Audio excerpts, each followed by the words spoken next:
homesteaders, gardeners, and cooks. My name is Jennifer. Welcome to Miles Away Farm. Thanks for joining me in my kitchen. Today we are making garlic scape pesto, and it's a very simple recipe. There's only a few ingredients. It's absolutely delicious. Garlic scapes are the flower stalk of hardneck garlic. If you are new to garlic, garlic comes in two main categories, hardneck and softneck. Softneck varieties do not send up a flower scape, and they are generally the kind of garlic that you see in the grocery stores. They also store a little bit longer in general than a hardneck garlic does. The reason people love hardneck garlics is, one, there's a much larger diversity of types and flavors. Some are really hot, some are spicy, some have a very lingering, long effect. So they're considered in general more gourmet than a softneck garlic. And they're also much easier to peel. In general, they don't have as tight of skins around the head as a softneck garlic does, and therefore they are much quicker to peel than a typical softneck variety. The trade-off with that is because that peel is not so tight and there aren't so many layers, they generally don't store as well, which is why you always see softneck garlic in the grocery stores, because softneck garlic stores for up to 9 months in some cases, and so it's a really good commercial variety to just have sitting in a warehouse and to be able to send out over time as you need it. Hardneck varieties, sometimes they will only last 3 or 4 months, if that, before the cloves start drying out and they're just no longer all that great because that skin around the clove has not stayed tight and a lot of air has gotten in, and so they rot or they start to dry out over time. What most people don't understand about garlic, besides the hardneck and the softneck, is that there's a bunch of different varieties of hardneck garlic, and they all have different characteristics. And I will put some information up on the screen that talks about the different hardneck varieties and how they're classified. Depending on the reference that you use, some of them are considered a subcategory underneath a category, or they're considered their own thing. But there's a bunch of different kinds, and some of them are really good for hot climates, for southern climates, for humidity climates, for rainy climates. Some of them are much better in the northern part of the United States.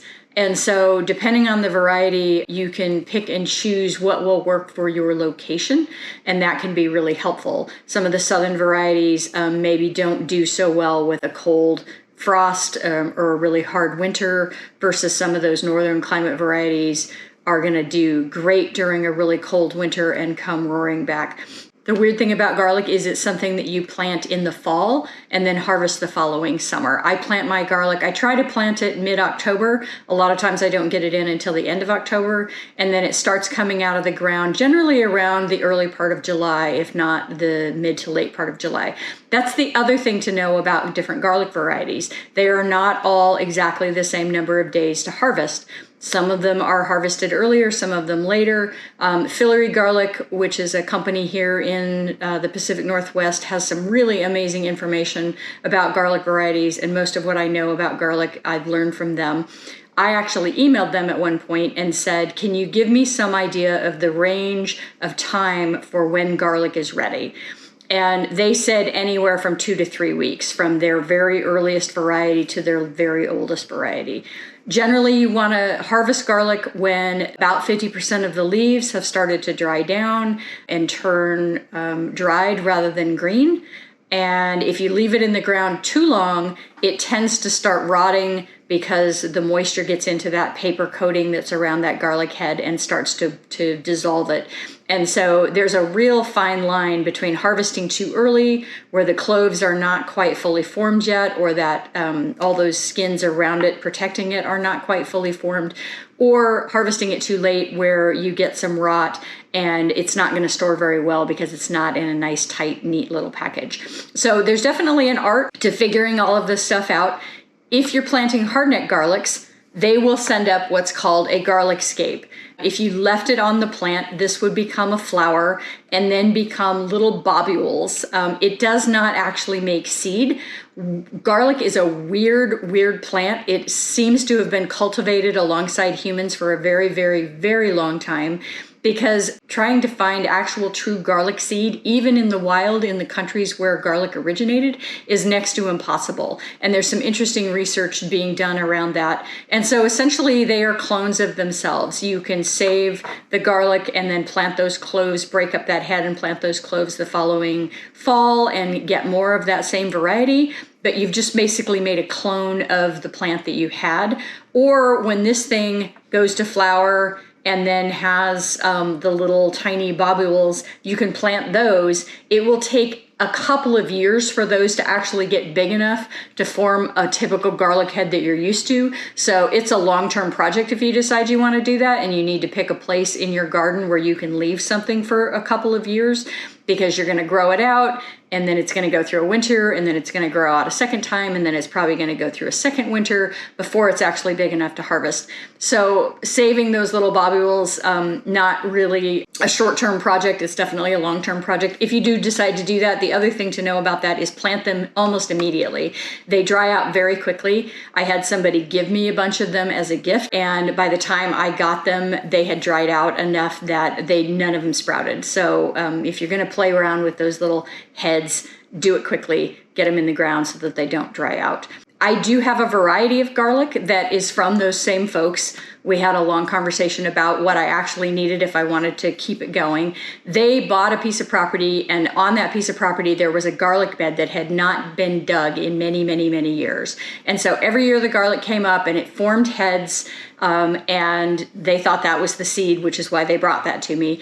And then the actual garlic in the ground was super small because it was super crowded, because it was in a bed that had just multiplied over the years.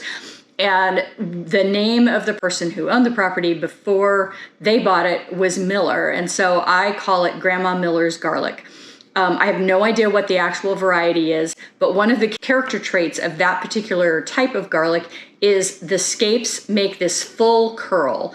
It's not long and skinny like this, where it's just a big U shape. It actually makes a complete coil that is unique to a specific subcategory of hardneck garlic. And so while I don't know the specific variety of hardneck that I have in terms of the name of the cultivar, I do know that it is in this particular grouping of garlic. The other question that I see asked a lot is, when should I cut my garlic scapes? Basically, you want to cut them while they're still curled like this, or curved. Once they start straightening out, they're going to get woody and they're not going to be very tasty. And so sooner rather than later. Generally, once I notice that they're on the plant, it's generally about the right time. You don't necessarily want to pick them when the stem is really short, so it's just emerging from the plant. Give it a few days. They tend to grow pretty quickly. But basically, by the time you have 8 to 12 inches of stem, it's time to snip those off and use them. You don't have to leave a bunch of stem sticking out. Cut it fairly low, just don't cut into the leaves of the plant. Just as a comparison, I've got some different scapes from different garlic here. So this one, really fat and thick. It's about the diameter of a pencil, and the head is pretty good sized and a nice long stalk on it. This is the complete curled one I was telling you about. And then this is typical of a lot of varieties, where you'll just get this little thinner stalk and this simple U-shaped end on it. When I make pesto, I like to cut the top of this off. I find this part to be really fibrous and kind of woody and not really very tasty, versus the stem itself and the seed head, which is fine. So I usually trim these off, and you'll see me do that in the video as we get into it. Garlic scape pesto, it's definitely garlic forward. You're going to notice that garlic, but it's not like it would be if you used heads of garlic or cloves of garlic. It is a milder flavor, and especially by the time you add all the other ingredients and then heat it through with the pasta, it's delicious, and it's not going to be so overwhelming that you can't eat it in terms of garlic flavor, unless you're just somebody who doesn't like garlic. This particular pesto is made with pistachios. The original recipe, I think, came from Epicurious. The thing to know about pestos is you can make pestos out of pretty much any herb and any nut. It's not overly complicated. Don't overthink it. Just get a general ratio down and play around with it. If pine nuts are too expensive, which they generally are, and then the other thing about pine nuts is they're often rancid. They're very high in fat, and if they've sat for very long, they go bad. So taste one and make sure it tastes good before you buy it, because sometimes they're just nasty. Pine nuts are the typical basil pesto nut, but you can use walnuts, you can use almonds, you can use pistachios. I've done all of those things with great success. And then typically a hard cheese, Parmigiano-Reggiano is the classic cheese that you would use in pesto. It is, however, quite expensive. And so you can substitute less expensive hard cheeses if you want to, but usually some kind of Parmesan is a good idea. If it's pre-grated, know that it comes with a little bit of cellulose in it to keep it loose so that it doesn't clump up, and that can sometimes affect the consistency of your pesto. When you mix it with the pasta, it can cause it to not get real creamy. So just know that it's better to buy a chunk of cheese and grate it yourself rather than using pre-grated cheese. However, I've had good success going both ways. And so in a pinch, it's totally fine to use pre-grated Parmesan. The other trick to making pesto of any kind is always save some of the water from your pasta and add that to the pesto when you stir it in. It makes everything emulsify and gets nice and creamy, and it's a much better product. And it took me years and years to learn that. I was always just dumping pesto into drained pasta, and everything was kind of gritty and not very creamy and kind of a mess, and it would clump up. So yeah, be sure to add in some of that pasta water to loosen that up and make it a nice creamy sauce. It works beautifully. I make this garlic pesto to sell. I have a small commercial kitchen above my garage, and I'm licensed by the county health department as a catering kitchen. So I can make this pesto to sell. So that's what I'm going to show you. But the recipe I post in the description is going to be just a small home-based version that will be good for a pound of pasta. So don't feel like you have to make huge amounts like I'm doing in this video. It was just easy to film this while I was also making it for sale. Garlic Scape Pesto, absolutely delicious. A treat that's only available fresh for a couple of weeks in June of the year. Let's get started. So I keep my nuts in the freezer so that they last longer. And so these are frozen pistachios, and I'm just toasting them in my oven at 350 for about 15 minutes. And then because this is a commercial recipe, I'm weighing out the garlic scapes, giving them a quick rinse. And then as I mentioned in the intro, I'm cutting off the long top of those because it's pretty woody and not really tasty. And then I'm cutting them into, 2-inch pieces just so they easily fit into the food processor. This would be a recipe that would be difficult to do without a food processor. You could do it if you had a mortar and pestle and a lot of patience and a lot of chopping, but it really is something that it goes quick when you use a food processor to do it.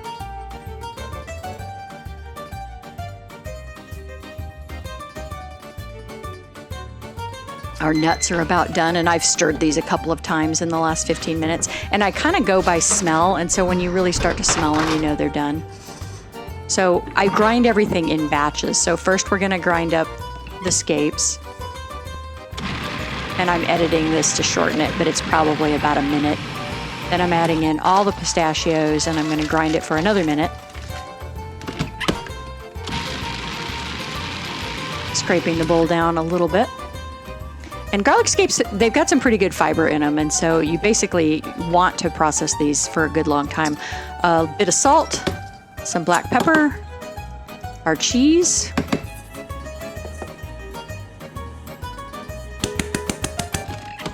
and then I'm adding in olive oil. This food processor, that spout that I'm pouring that in has a little hole in the bottom, and so it drizzles it in slowly so that you get a nice emulsification. It's a nice setup. Once the oil's all in, I run it for about 2 minutes, and everything is done and nicely ground up.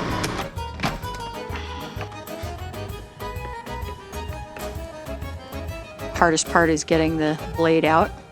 And then again, because I'm doing this for commercial sale, I'm actually weighing these out, but I'm putting about 6 ounces in each container, and 6 ounces is about enough for a pound of pasta. I love these little snap top lids. They're tamper proof, and so they actually close from the backside, And then once they're closed, you can tell if somebody's opened it. I like to put a little bit of olive oil over the top. It just keeps the color set so that it doesn't oxidize in the air quite so fast. And then I'll usually tip it around a little bit just to make sure everything's got a nice coating in there. And that's all there is to it. So that's six 6-ounce containers of garlic scape pesto. Absolutely delicious. And it does freeze quite well. Thanks for watching, Tribe. If you like this kind of content, give me a like, subscribe, comment, and share with your friends. I have new content coming out every week.